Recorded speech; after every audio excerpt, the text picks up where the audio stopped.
26,000 ప్రభుత్వ పాఠశాలలలో మౌలిక వసతులు చాలా వరకు తక్కువ ఉన్నాయి.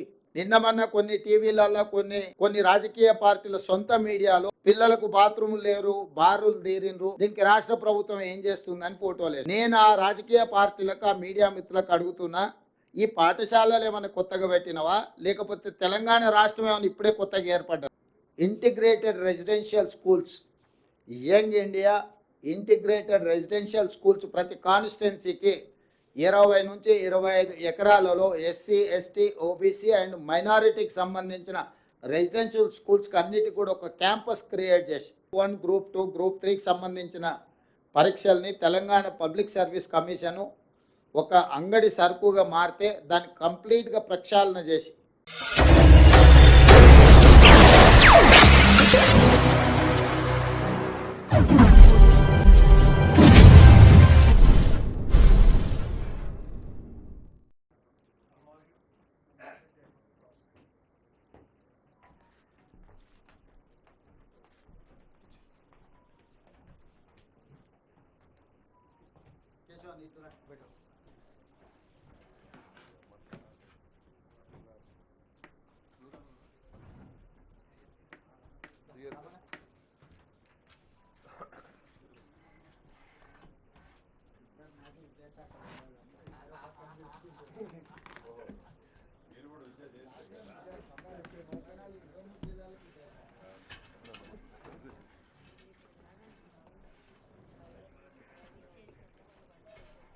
గౌరవ ముఖ్యమంత్రి గారు అట్లాగే గౌరవ విద్యాశాఖ మంత్రులుగా ఉన్నారు. మన ఈ డిఎస్సి రిజల్ట్స్ కోసం ఇచ్చేసిన పెద్దలందరికీ, గౌరవ హోమ్ మినిస్టర్ గారికి, గౌరవ రెవెన్యూ మినిస్టర్ గారికి, గౌరవ ఎన్విరాన్మెంట్ ఫారెస్ట్ మినిస్టర్ గారికి, అట్లాగే గౌరవ హోమ్ మినిస్టర్ గారికి, గౌరవ రెవెన్యూ మినిస్టర్ గారికి, గౌరవ ఎన్విరాన్మెంట్ ఫారెస్ట్ మినిస్టర్ గారికి, అట్లాగే advisor to government governor Keshava Rao గారికి, విద్యా కమిషన్ చైర్మన్ మురళి గారికి, గౌరవ చీఫ్ సెక్రటరీ గారికి, ఎమ్మెల్యే ఖైరతాబాద్ నాగేందర్ గారికి, గవర్నర్లు, సో అందరికీ పత్రికా మిత్రులందరికీ కూడా నమస్కారం. ఈరోజు మనం డిఎస్సి 2024 ఫలితాల ప్రకటన కోసం కూర్చున్నాం. ఇక్కడ జనరల్ ర్యాంక్ లిస్ట్ ఈరోజు మనం రిలీజ్, గౌరవ ముఖ్యమంత్రి గారి చేతులుగా రిలీజ్ చేయడానికి కోసం ఇక్కడ సమావేశమై ఉన్నాం. ఈ నోటిఫికేషన్ 29 ఫిబ్రవరి రోజు 11,062 ఉద్యోగాల కోసం ఇవ్వడం జరిగింది. అయితే తర్వాత జనరల్ ఎలక్షన్స్ కోసం, లోక్సభ ఎలక్షన్స్ కోసం కోడ్ రావటం, తర్వాత మళ్ళీ డిఎస్సి మేము రాయాలంటే ఇంకొంతమంది మేము టెట్ రాయలేదు కాబట్టి టెట్ కూడా మాకు అవకాశం ఇవ్వని టెట్ కోసం కూడా కొంతమంది అభ్యర్థించడం వల్ల గౌరవ ముఖ్యమంత్రి గారు దానికి కూడా పర్మిషన్ ఇచ్చిన తర్వాత టెట్ నిర్వహించి మనం డిఎస్సిని 18/7 అంటే 18 జూలై నుండి 5 ఆగస్ట్ వరకు ఈ ఎగ్జామ్స్ కండక్ట్ చేయడం జరిగింది. ఫస్ట్ టైం కంప్యూటర్ బేస్డ్ టెస్ట్గా దీన్ని చేయడం జరిగింది. కాబట్టి అక్కడి నుండి ఈరోజు రిజల్ట్ 30 గౌరవ మంత్రివర్యులు తుమ్మల నాగేశ్వరరావు గారిని ఆహ్వానిస్తున్నాం. అట్లాగే వేం నరేంద్ర గారు, గౌరవ అడ్వైజర్ గారు కూడా సమావేశంలో ఉన్నారు. అయితే ఈ 26 సెషన్స్లో 10 ఓల్డ్ డిస్ట్రిక్ట్ హెడ్ క్వార్టర్స్లో మొత్తం 54 సెంటర్లో ఈ ఎగ్జామ్ కండక్ట్ చేయడం జరిగింది. సో మొత్తంగా 55 రోజుల్లోనే ఈ రిజల్ట్ మనం ఇవ్వగలుగుతున్నాం. కాబట్టి ఇప్పుడు గౌరవ ముఖ్యమంత్రి గారి రిజల్ట్ ఈ జిఆర్ఎల్ ఇవ్వగానే తర్వాత వాళ్ళకి ఇంటిమేషన్ ఇచ్చి జిల్లా స్థాయిలో సర్టిఫికేట్ వెరిఫికేషన్ చేసి తర్వాత వాళ్ళకి 1:1 పద్ధతిలో వాళ్ళకి అపాయింట్మెంట్ లెటర్స్ కూడా ఇస్తారు. సో గౌరవ ముఖ్యమంత్రి గారు ఈ విషయం గురించి ప్రకటిస్తారు. అంతకుముందు ఎగ్జామ్స్ జరిగినవి కనుక చూస్తే 2012లో అప్పుడు కంబైన్డ్ స్టేట్లో ఒక డిఎస్సి జరిగింది. తర్వాత 2017లో మన పబ్లిక్ సర్వీస్ కమిషన్ ద్వారా ఇంకొక డిఎస్సి జరిగింది. దాని తర్వాత ఇప్పుడే ఈ సంవత్సరం మాత్రమే ఈ డిఎస్సి కంప్లీట్ అయింది. Now I request honourable chief minister to release the general rank list of DSC 2024 sir. Thank you.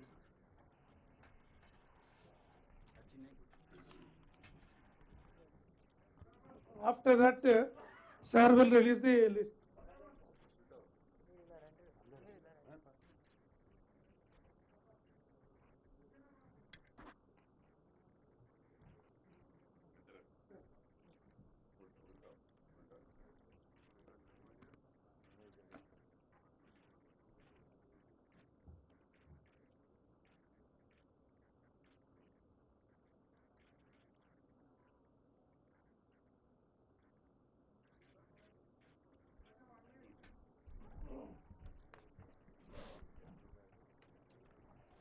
That's right.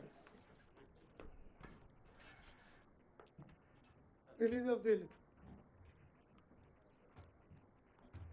Yeah. అక్కడ వస్తుంది, అక్కడ వస్తుంది.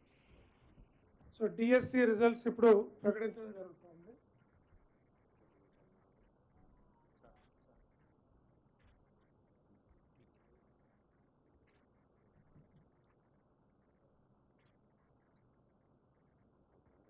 కుర్చీలు కిందకే కొద్దిగా ఉండాలమ్మా తర్వాత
Now the results are open now. Now this intimations will be issued to them from one అంటే రేపటి నుండి వీళ్ళకి రిజల్ట్స్ వెళ్ళిపోతాయి.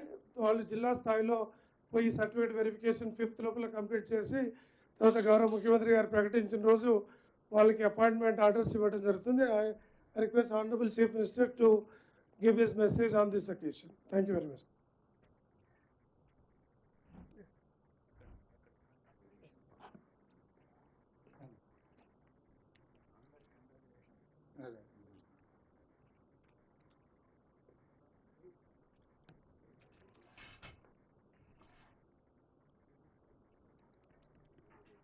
తెలంగాణ రాష్ట్ర నిరుద్యోగులకు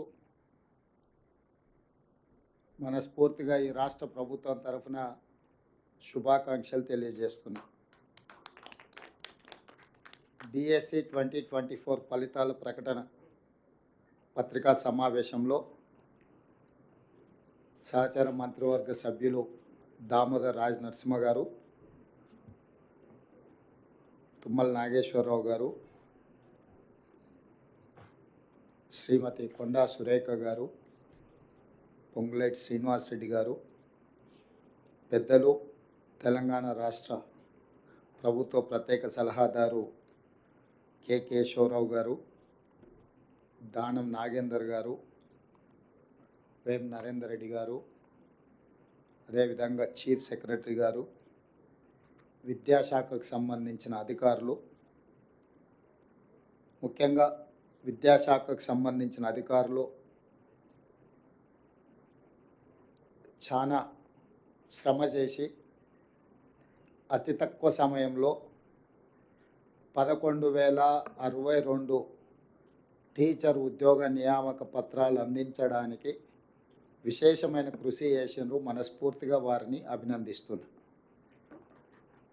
అదేవిధంగా మొత్తం ఈ 11,062 ఉద్యోగాలకు గాను 2,79,838 మంది అభ్యర్థులు నమోదు చేసుకుంటే 2,46,584 మంది పరీక్షలు హాజరయ్యి 33 జిల్లాలలో 54 సెంటర్లలో స్కూల్ అసిస్టెంట్లు, సెకండరీ గ్రేడ్ టీచర్లు, లాంగ్వేజ్ పండిట్లు, ఫిజికల్ ఎడ్యుకేషన్ టీచర్లు, ప్రాథమిక మరియు ఉన్నత స్థాయిలో స్పెషల్ ఎడ్యుకేషన్ టీచర్లు, ఈ అన్ని పోస్టులకు పరీక్షలు నిర్వహించడం జరిగింది. 18/7/2024 నుండి 5/8/2024 వరకు 26 ఆప్షన్స్ కింద ఈ పరీక్షలు నిర్వహించి ఈరోజు ఈ ఫలితాలను విడుదల చేయడం జరిగింది. ఈ ఫలితాలు ప్రధానంగా 1:3 ప్రాతిపదికన ఫలితాలను ప్రకటించి వాళ్ళ సర్టిఫికెట్ వెరిఫికేషన్స్, వాళ్ళ యొక్క మిగతా వివరాలను సంబంధిత జిల్లా కలెక్టర్లు అధికారులు వెరిఫై చేసి ఫైనల్ నియామకాలు దసరా పండుగలోపు తెలంగాణలో మీకు అందరికీ తెలుసు దసరాకున్న ప్రాధాన్యత. దసరా పండుగ అనేది మనకు సంతోషాన్ని తీసుకువచ్చే పండుగ. ప్రతి కుటుంబము ఎంత పేదవాడైనా దసరా పండుగను చాలా సంతోషంగా జరుపుకోవడం తెలంగాణ సాంప్రదాయం. ఆ దసరా పండుగ లోపలనే 9 అక్టోబర్ 2024 నాడు ఈ సర్టిఫికెట్ల వెరిఫికేషన్లు పూర్తి చేసి ఎల్బీ స్టేడియంలో ఈ 11,062 మంది టీచర్ల నియామక పత్రాలు వాళ్ళకు అందించడం ద్వారా రాబోయే దసరా పండుగ వాళ్ళ కుటుంబాలలో సంతోషాన్ని, పండుగ వాతావరణాన్ని తీసుకురావాలని చెప్పి మా ప్రభుత్వం భావిస్తుంది. ప్రధానంగా 10 సంవత్సరాలలో గత ప్రభుత్వం ఒకే ఒక టీచర్ నోటిఫికేషన్ ఇచ్చి అందులో వాళ్ళు చేపట్టిన నియామకాలు 7,857 టీచర్ల నియామకం. శ్రీ కల్వకుంట్ల చంద్రశేఖరరావు గారు మాజీ ముఖ్యమంత్రి గారు 10 సంవత్సరాలు ముఖ్యమంత్రిగా బాధ్యతలు చేపట్టి నిర్వహించి వారిచ్చిన DSC notification Telangana public service commission ద్వారా ఒకే ఒక్కసారి అందులో వారు నియమించింది 7,857 మంది టీచర్లను మాత్రమే. అంటే ఏ కోశాన కూడా విద్యాశాఖను ప్రక్షాళన చేసి పేదలకు, అత్యంత నిరుపేదలకు విద్యను అందుబాటులోకి తీసుకొచ్చి తండాలలో, గూడాలలో, మారుమూల ప్రాంతాలలో, గ్రామీణ ప్రాంతంలో ఉన్న తెలంగాణ పేదలకు విద్యను అందుబాటులోకి తీసుకురావాలన్న ఆలోచన గత ప్రభుత్వానికి లేకపోవడం వల్ల తీవ్రంగా పేదలు నష్టపోయినరు. అందుకే మా ప్రభుత్వం అధికారంలోకి వచ్చిన ఎంబడే ఫిబ్రవరిలో నోటిఫికేషన్ ఇచ్చి, గతంలో తక్కువ నోటిఫికేషన్ ఇస్తే కూడా వాటన్నిటిని పెంచి పెద్ద ఎత్తున ఉద్యోగ నియామకాలను చేపట్టాలి. ముఖ్యంగా విద్యాశాఖలో చేపట్టడం ద్వారా విద్య మీద రాష్ట్ర ప్రభుత్వం పెడుతున్న పెట్టుబడి ఖర్చు కాదు, ఇది ఒక పెట్టుబడి, భవిష్యత్తు నిర్మాణానికి ప్రయోజనకారిగా మారుతుంది. తెలంగాణ రాష్ట్ర పునర్నిర్మాణంలో తెలంగాణ ప్రజల్ని భాగస్వాములు చేయాలన్న ఆలోచనతోటి ఈ నోటిఫికేషన్ ఇచ్చి అతి తక్కువ సమయంలో పరీక్షల నిర్వహణ నుంచి పరీక్షల ఫలితాలు ఇవ్వడానికి 55 రోజులు మాత్రమే తీసుకున్నాము. ఈ 55 రోజుల తర్వాత నియామకాలకు ఇంకొక 10 రోజులు తీసుకుంటున్నాము. మొత్తంగా 10 నెలల లోపలనే మా ప్రభుత్వం వచ్చిన తర్వాత 65 రోజుల్లో 11,062 టీచర్ల నియామకాలను చేపట్టడానికి మా ప్రభుత్వము పూర్తిగా కృషి చేసింది. ఇది తెలంగాణ నిరుపేదల పట్ల మాకున్న చిత్తశుద్ధి. కాబట్టి ఈరోజు ఈ పరీక్షల నిర్వహణ, ఈ పరీక్షల ఫలితాల వల్ల గ్రామీణ ప్రాంతాలలో విద్యకు దూరం అవుతున్న వాళ్ళందరినీ విద్య అందించడం ద్వారా వాళ్ళని ప్రయోజకులుగా మార్చాలన్న ఆలోచనతోటి ఈరోజు ఈ కార్యక్రమాన్ని తీసుకోవడం జరిగింది. నేను మళ్ళీ ఒకసారి చెప్తున్నాను, ప్రజాపాలన ఇందిరమ్మ రాజ్యం వచ్చిన తర్వాత టీచర్ల నియామకాలకు అత్యంత ప్రాధాన్యతనిచ్చి 10 నెలలు తిరిగే లోపలనే 11,062 మంది టీచర్లను నియమించడం ద్వారా తెలంగాణ పేద ప్రజలకు విద్యను అందుబాటులోకి తీసుకురావాలన్న మా ఆలోచన, మా కృషి, మా అధికారులు చేసిన నిరంతర శ్రమ ఈ సందర్భంగా మనం గుర్తించి అభినందించాలి. అదేవిధంగా మీకు అందరికీ తెలుసు, తెలంగాణ రాష్ట్ర ప్రభుత్వం ఏర్పడిన మొదటి 90 రోజుల్లోనే 30,000 ప్రభుత్వ ఉద్యోగ నియామకాలు, ఎక్కడైతే కాంగ్రెస్ పార్టీ అధికార ప్రమాణ స్వీకారం చేసిన ఎల్బీ స్టేడియంలోనే వివిధ శాఖలలో 30,000 ఉద్యోగ నియామకాల పత్రాలు అందించడం ద్వారా నిరుద్యోగ సమస్య తీవ్రమైన సమస్య. తెలంగాణ ఉద్యమానికి ప్రధాన ఇంధనంగా పనిచేసిన నిరుద్యోగ యువకులకు ఉద్యోగ అవకాశాలు ఇవ్వడం ద్వారా, ఉద్యోగ నియామక పత్రాలు అందించడం ద్వారా ఈ ప్రభుత్వం నిరుద్యోగ యువకులకు అండగా నిలబడి గ్రామీణ ప్రాంతాల పేదల కుటుంబాలను ఆదుకోవాలన్న ఆలోచనతో ముందుకు వచ్చినాము. ఇదే కాకుండా డిఎస్సి నోటిఫికేషను, టెట్ లేకపోవడం వల్ల కొంతమందికి అవకాశాలు రావట్లేదంటే టెట్ పరీక్షలు నిర్వహించిన తర్వాతనే డిఎస్సి నోటిఫికేషన్ ఇచ్చి వాళ్ళకు కూడా అవకాశాలు కల్పించడం జరిగింది. ఇదే కాకుండా గ్రూప్ 1, గ్రూప్ 2, గ్రూప్ 3కి సంబంధించిన పరీక్షల్ని తెలంగాణ పబ్లిక్ సర్వీస్ కమిషను ఒక అంగడి సరుకుగా మారితే దాన్ని కంప్లీట్గా ప్రక్షాళన చేసి నూతనంగా Telangana public service commission chairman మెంబర్స్ను కూడా నిపుణులను, అందులో అనుభవం కలిగిన వాళ్ళని నియమించడం ద్వారా ఎలాంటి ఆరోపణలు లేకుండా పారదర్శకంగా పరీక్షలు నిర్వహించి ముందుకెళ్తున్నాము. తొందరలోనే గ్రూప్ 1 ఫలితాలను కూడా ప్రకటించి వందలాది మంది తెలంగాణ పట్టభద్రులను గ్రూప్ 1 అధికారులుగా నియమించడం ద్వారా తెలంగాణ పునర్నిర్మాణంలో వాళ్ళను కూడా భాగస్వాములు చేయాలనుకుంటున్నాము. ఈ ప్రభుత్వము దాదాపుగా మొదటి సంవత్సరంలోనే 60 నుంచి 65,000 ఉద్యోగ నియామకాలకు ప్రణాళిక సిద్ధం చేసి వివిధ శాఖలలో, అది సింగరేణి కావచ్చు, ఆర్టీసీ కావచ్చు, విద్యాశాఖ కావచ్చు, పోలీస్ శాఖ కావచ్చు, రెవెన్యూ శాఖ కావచ్చు, ఇతర ప్రభుత్వంలో ఉండే కీలకమైన ప్రతి శాఖలో ఉన్న ఖాళీలను భర్తీ చేస్తూ నిరుద్యోగ సమస్యను పరిష్కరించి గతంలో పేరుకుపోయిన చెత్తనంతా కూడా ప్రక్షాళన చేసుకుంటూ పరిపాలన అందించే ప్రయత్నం చేస్తున్నాము. ఏది ఏమైనా ఇందులో ఈ ఎగ్జామ్స్లో పాస్ అయిన వాళ్ళకి మనస్ఫూర్తిగా నేను అభినందనలు తెలియజేస్తున్నా. భవిష్యత్ తరాల యొక్క బాధ్యత మీ మీద ఉన్నది. టీచర్ ఉద్యోగం అనేది ఉద్యోగం కాదు, ఇది భావోద్వేగము. నీళ్ళు, నిధులు, నియామకాలలో ఈ నీళ్లు కూడా మనకు ఒక భావోద్వేగము, విద్య కూడా ఇంకొక భావోద్వేగము తెలంగాణకు. ఎందుకంటే గత పాలకుల వల్ల, అది తెలంగాణ రాష్ట్రం రాకంటే ముందు కానీ తెలంగాణ రాష్ట్రం వచ్చిన తర్వాత కానీ విద్య నిర్లక్ష్యానికి గురైంది. బడ్జెట్ కేటాయింపులలో కూడా గతంలో అన్యాయం జరిగింది. మేము వచ్చిన తర్వాత బడ్జెట్ను కూడా పెంచి ఈరోజు అన్ని రకాలుగా ప్రభుత్వాన్ని ముందుకు నడిపించడం ద్వారా బడ్జెట్లో కూడా న్యాయం చేయాలన్న ఆలోచనతోని నిధుల కేటాయింపులు కూడా పెంచినము. ఇవి కూడా ఇంకా సరిపోవు, భవిష్యత్తులో ఇంకా నిధులను పెంచడం ద్వారా విద్యకు అత్యంత ప్రాధాన్యత ఇస్తాము.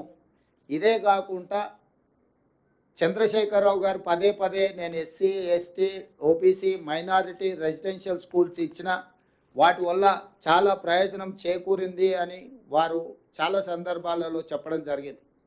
అవన్నీ మంజూరు చేసిండు, కానీ వేటికి కూడా కనీసమైన మౌలిక సదుపాయాలు ఏర్పాటు చేయలేదు.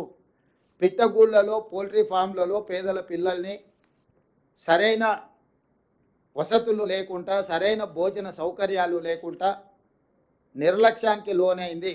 అందుకే ఈరోజు మా ప్రభుత్వము integrated residential schools, young India integrated residential schools ప్రతి కాన్స్టిట్యున్సీకి 20 నుంచి 25 ఎకరాలలో ఎస్సీ, ఎస్టీ, ఓబీసీ అండ్ మైనారిటీకి సంబంధించిన రెసిడెన్షియల్ స్కూల్స్కి అన్నిటికీ కూడా ఒక క్యాంపస్ క్రియేట్ చేసి ఒక యూనివర్సిటీ స్థాయిలో అక్కడ వసతులు, మౌలిక వసతులు కల్పించి అక్కడ ప్లే గ్రౌండ్స్ కానీ, ల్యాబ్స్ కానీ, వాళ్ళకు మంచి అడ్వాన్స్డ్ టెక్నాలజీతో కిచెన్ సెంటర్లు కలిపి ఒక హైజెనిక్ ఫుడ్ వాళ్ళకు ఇవ్వాలి అని ఈరోజు మా ప్రభుత్వం నిర్ణయం తీసుకొని పైలట్ ప్రాజెక్ట్ కింద కొడంగల్ అండ్ మధురాలో ఆల్రెడీ పనులు ప్రారంభించడానికి అన్ని ఏర్పాట్లు చేసినాం.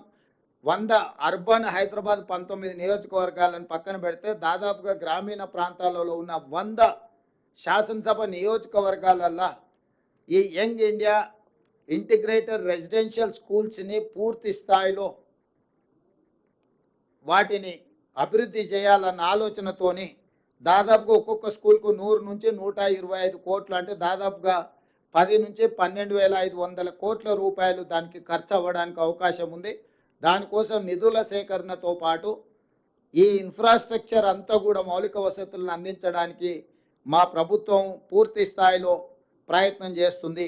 అదేవిధంగా 10 సంవత్సరాలు టీచర్ల ప్రమోషన్లు కానీ టీచర్ల బదిలీలు కానీ ఏ రోజు చేయలేదు. ఎన్నో రోజుల నుంచి వాయిదాలు పడుతున్న టీచర్ల పదోన్నతుల ప్రక్రియ 21,419 మంది టీచర్లకు ప్రమోషన్లు ఇవ్వడం జరిగింది. ఇందులో ప్రాథమిక పాఠశాలకు సంబంధించిన వాళ్ళు 19,429 మందికి ఇవ్వడం జరిగింది. వివిధ స్కూళ్ళల్లో ఉండే టీచర్లకు, భాషా పండిట్లకు, ఫిజికల్ డైరెక్టర్లకి గురుకుల పాఠశాలల్లో ప్రమోషన్లు బదిలీలు లేకపోవడం వల్ల ఒక తీవ్రమైన నిరాశకు లోనైన ఈ టీచర్లందరికీ బదిలీలు, ప్రమోషన్లని ఎలాంటి వివాదాలకు తావు లేకుండా మా ప్రభుత్వం నిర్వహించింది. దాదాపుగా 34,706 మంది టీచర్లను ఎలాంటి ఆరోపణలు ఎదుర్కోకుండా మా అధికారులు చాలా మంచి ప్రణాళికాబద్ధంగా వాళ్ళు వీటన్నిటిని కూడా నిర్వహించారు. సో ఈ ప్రభుత్వానికి 26,000 ప్రభుత్వ పాఠశాలలలో మౌలిక వసతులు చాలా వరకు తక్కువ ఉన్నాయి. నిన్న మొన్న కొన్ని టీవీలలో కొన్ని రాజకీయ పార్టీల సొంత మీడియాలో పిల్లలకు బాత్రూములు లేరు, బారులు తీరిండ్రు, దీనికి రాష్ట్ర ప్రభుత్వం ఏం చేస్తుందని ఫోటోలు వేస్తుంది. నేను ఆ రాజకీయ పార్టీలకు, ఆ మీడియా మిత్రులకు అడుగుతున్నా, ఈ పాఠశాలలు ఏమైనా కొత్తగా పెట్టినవా, లేకపోతే తెలంగాణ రాష్ట్రం ఏమైనా ఇప్పుడే కొత్తగా ఏర్పడ్డదా? 10 సంవత్సరాలు బాధ్యత ఉన్న వాళ్ళను, ప్రభుత్వంలో ఉన్న వాళ్ళను ఎవరైనా ఇవన్నీ నిర్వహించడంలో కానీ నిర్మాణం చేయడంలో కానీ ముందుకొస్తే ఎవరైనా వద్దన్నారా? గత 10 సంవత్సరాలు బాధ్యతారహితంగా వ్యవహరించడం వల్ల ఏమాత్రం ఈ పిల్లల కనీస సౌకర్యాల పట్ల పట్టించుకోకపోవడం వల్ల ఈరోజు ఈ ఉపద్రవం వచ్చింది. వాటిని ఒకటొకటి పరిష్కరించుకుంటూ చాలా సింగిల్ టీచర్ స్కూళ్ళను మూసేస్తే వాటన్నిటిని కూడా తిరిగి పునరుద్ధరించుకుంటూ పేదలకు విద్యను అందుబాటులోకి తీసుకురావాలి. విద్య మీద పెట్టే పెట్టుబడి ఖర్చు కాదు, అది పెట్టుబడి భవిష్యత్ తరాల నిర్మాణానికి పనికొస్తుంది అని చెప్పి మేము ముందుకు వస్తున్నాము.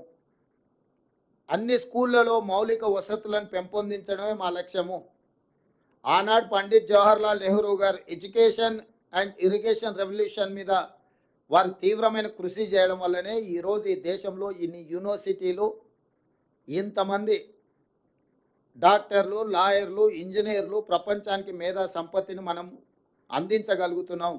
ఒకప్పుడు కరువులో చచ్చిపోతున్న భారతదేశం ఈరోజు ఆహార ధాన్యాలలో మిగులు దేశంగా మారింది అని అంటే పంచవర్ష ప్రణాళికలతో పాటు హరిత విప్లవాన్ని తీసుకొచ్చి సాగునీటి ప్రాజెక్టులు నిర్మించి ముందుకెళ్ళింది. ఈరోజు అదే పండిట్ జవహర్లాల్ నెహ్రూ గారి ఆదర్శాలను ఎడ్యుకేషన్ రెవల్యూషన్, అదేవిధంగా ఇరిగేషన్ రెవల్యూషన్, ఇండస్ట్రియల్ రెవల్యూషన్ కూడా అందుకోవాలని చెప్పి మా ప్రభుత్వం తీవ్రమైన ప్రయత్నం చేస్తుంది. దీనికి నిజమైన మీడియా మిత్రులందరూ కూడా సహకారాన్ని అందించాల్సిందిగా మేము కోరుకుంటున్నాం. Thank you. ఇప్పుడు ఈ నియామకాలు పూర్తయి ఎంతమంది చేస్తారు, ఏమైనా ఖాళీలు ఉంటాయా, వీటన్నిటిని చూసుకున్న తర్వాత మళ్ళీ ఆలోచన చేస్తాం. మా క్యాలెండర్ దీని ప్రకారం ఫిబ్రవరిలో డ్యూ డేట్ ఉంది. సో ఇప్పుడు ఈ 11,062లో ఏమైనా ఖాళీలు ఉంటాయా, అన్నిటికన్నీ నియామకాలు జరుగుతాయా, వీటన్నిటిని కూడా ఒకసారి అంచనా వేసుకొని ఇది నిరంతర ప్రక్రియ. జాబ్ క్యాలెండర్ ఏదైతే ఇచ్చినామో ఎవ్రీ ఇయర్ వచ్చే వేకెన్సీలను తప్పకుండా నియమించాలన్నదే మా ప్రభుత్వం యొక్క ముఖ్య ఉద్దేశము. కాకపోతే వ్యవస్థలన్నిటిని బలహీనపరచడం ద్వారా, వ్యవస్థల్ని గత ప్రభుత్వం నిర్వీర్యం చేయడం వల్ల కొన్ని మేము అనుకున్న కార్యక్రమాలను కూడా అనుకున్న సమయంలో నిర్వహించాలంటే కొన్ని అవాంతరాలు వస్తున్నాయి. వీటన్నిటిని అధిగమించి ఏ ఒక్క ప్రభుత్వ ఉద్యోగం కూడా ఖాళీ లేకుండా వాటన్నిటిని నియమించాలన్నదే మా యొక్క లక్ష్యం. తప్పకుండా ఈ నియామకాల తర్వాత ఒక అంచనాకు వచ్చి కొత్త నోటిఫికేషన్ ఏ విధంగా ముందుకు వెళ్ళాలనో కూడా నిర్ణయం తీసుకుంటాం. Thank you.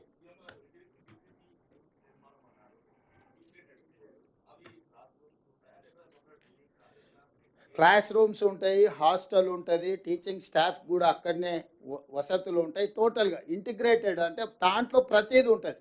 అంటే ల్యాబ్లు ఉంటాయి, స్టేడియంలు ఉంటాయి, ప్రతి వ్యవస్థ అంటే ఒక ప్రైవేట్ స్టాండర్డ్ క్యాంపస్కి పోతే మీకు ఎన్ని రకాల మౌలిక వసతులు ఉంటాయో పిల్లలకు, ఈ ఎస్సీ ఎస్టీ బీసీ మైనారిటీ పిల్లలకు కూడా ఆ రకమైన మౌలిక వసతులు అన్నిటినీ ఏర్పాటు చేసి వాళ్ళ మధ్య తారతమ్యాలు లేకుండా, ఎందుకంటే ఇది సోషల్ కాజ్కి తయారవుతుంది. ఎస్సీ స్టూడెంట్స్ని అందరిని ఒక దగ్గర, ఎస్టీలను అందరిని ఇంకొక దగ్గర, బీసీలను ఇంకొక దగ్గర, మైనారిటీలను ఇంకొక దగ్గర మనం సంవత్సరాల కొద్దీ విద్యను అందించి వాళ్ళని పెంచడంతో ఒక రకమైన అభద్రతా భావం వాళ్ళ మనసులో పేరుకుపోవడానికి అవకాశం ఉంది. వీళ్ళందరూ కలిసి ఉండడంతో మనమంతా ఒకటే అన్న భావన కాకుండా ఒకరి మధ్యలో ఒకరికి ఒక సౌహృద్భావమైన వాతావరణం వస్తుంది. అంటే ఒక సోషల్ కాజ్ను దృష్టిలో పెట్టుకొని ప్రణాళికలు సిద్ధం చేస్తున్నాము. ఏ వర్టికల్చర్ ఆ వర్టికల్చర్ని సపరేట్గా మనం పెట్టి చూస్తే వాళ్ళకు ఒక తెలియని అభద్రతా భావం, సమాజం మమ్మల్ని పక్కన పెట్టి చూస్తుందేమో అని చెప్పి ఆ విద్యార్థుల మనసుల్లో ఎక్కడో ఒక నిగూఢమైన భయం పేరుకుపోవడానికి అవకాశం ఉంటుంది. చిన్న వయసులో వాళ్ళ మనసులో ఇట్లాంటి ఆందోళన ఉండడానికి వీల్లేదు. అందుకే వీళ్ళందరిని ఒక దగ్గరికి తీసుకొస్తే ఒక బ్రదర్హుడ్ అంటే ఒక ఒక ఒక ఫ్యామిలీ లాగా, ఒక అన్నదమ్ముల్లాగా, ఒక కలిసి గ్రౌండ్లో కలిసి ఆడుకోవడం ద్వారా, చదువుకునేటప్పుడు కలవడం ద్వారా వీళ్ళందరూ కూడా ఒక మంచి వాతావరణంలో పెరుగుతారు. సో వాళ్ళందరినీ ఒక ఇంటిగ్రేటెడ్ క్యాంపస్ క్రియేట్ చేస్తున్నాం. మినిమం 20-25 ఎకరాల నుంచి 100 నుండి 125 కోట్ల రూపాయలు ఒక్కొక్క స్కూల్ మీద ఖర్చు పెట్టి ఇన్ఫ్రాస్ట్రక్చర్ క్రియేట్ చేసి వాళ్ళకు ఒక మంచి పౌష్టిక ఆహారాన్ని అందించడమే కాకుండా ఒక మంచి మేనేజ్మెంట్ని ఇచ్చి వాళ్ళకి ప్రతి క్షణం విద్యను అందుబాటులోకి తీసుకొచ్చి నాణ్యమైన విద్యను అందించి నాణ్యమైన ఫుడ్ను అందించాలన్నదే మా ఆలోచన.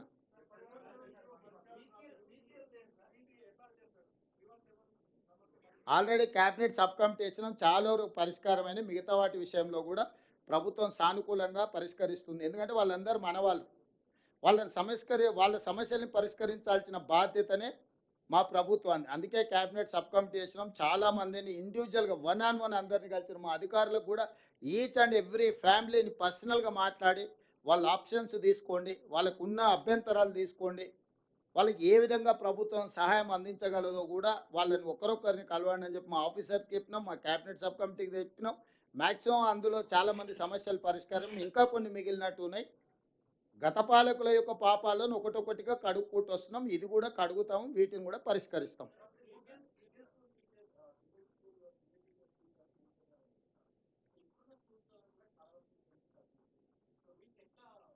లేదు, స్ట్రెంత్ తక్కువ స్కూళ్ళు మూయం.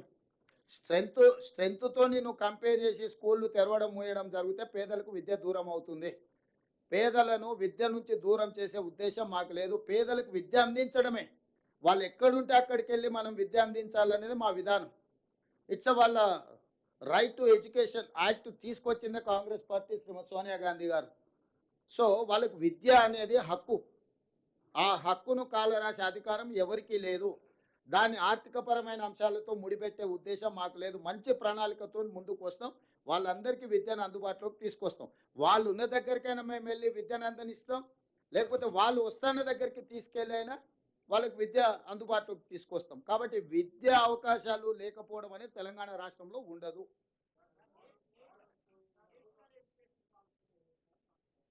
ఇప్పుడైతే ఈ మన స్టేట్ ఎడ్యుకేషన్ పాలసీ మీద ప్రాపర్గా ముందుకెళ్దాం.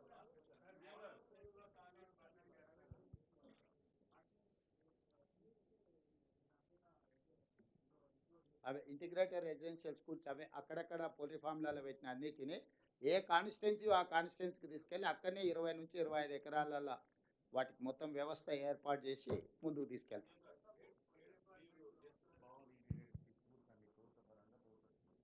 కానీ ప్రైవేట్ విద్యా సంస్థలు, కార్పొరేట్ సంస్థలు వేలాదిగా దోచుకుంటున్నాయి. చాలా విచ్చలవిడిగా ఫీజులు. ఏ ప్రభుత్వం వచ్చినా ఫీజుల నియంత్రణకు ఏ కృషి చేయడం లేదు. దీనిపై మీ కామెంట్ ఏంటి? మీడియా బాధ్యతాయుతంగా వివరించాలి. ఎక్కడెక్కడ ఇట్లాంటి తప్పిదాలు జరుగుతున్నాయో ప్రజలకు వివరించాలి, అవేర్నెస్ ప్రోగ్రాములు తీసుకురావాలి. ఆ తీసుకొచ్చిన వాటి మీద డెఫినెట్గా ప్రభుత్వం చర్యలు తీసుకుంటుంది. మీడియా కూడా ఒక సోషల్ రెస్పాన్సిబిలిటీని తీసుకోవాలి. ఏవైతే ఇన్స్టిట్యూషన్స్ ఇట్లా దోపిడీ చేస్తున్నాయని అంటుండ్రో ఆ టీవీలలో అన్ని అవే ప్రకటనలు ఉంటున్నాయి. తెరవంగానే 1వ ర్యాంకు, 2వ ర్యాంకు, 3వ ర్యాంకు, 4వ ర్యాంకు ఊదర కొట్టి మీరు పేదోళ్ళు అందరిని కూడా ఉన్న ఆస్తి అంతా అమ్మి తీసుకుపోయి వాళ్ళకి ఫీజులు కట్టేటట్టు చేస్తున్నారు. కాబట్టి మీడియా కూడా ఒక సోషల్ రెస్పాన్సిబిలిటీ కింద దీంట్లో కొంచెం నియంత్రణ పాటించి ఎక్కడెక్కడ ఈ ఫీజు నియంత్రణకి ఒక కమిటీ వేసేది ఉన్నది, దాని మీద కూడా డెఫినెట్గా చర్యలు తీసుకుంటాం. ధన్యవాదాలు. Like, share, subscribe.